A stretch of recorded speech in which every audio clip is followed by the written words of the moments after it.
Anak mong mas gusto pa sa sahig, oh. Meron naman dito porket in-extend lang, oh. Tingnan mo kung saan nakahiga yung anak mo. Oh. Ano yan? Oh. Ano masasabi mo kaya, Mari? Mas gusto pa sa sahig, oh. Ay, nako, anak.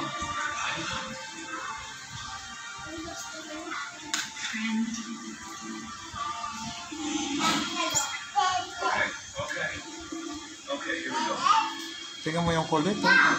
Basta hindi pwede siya dun sa pumupunta.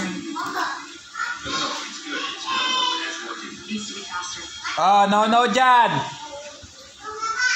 May monster dyan. Saan punta? Ayos, oh. Ayos.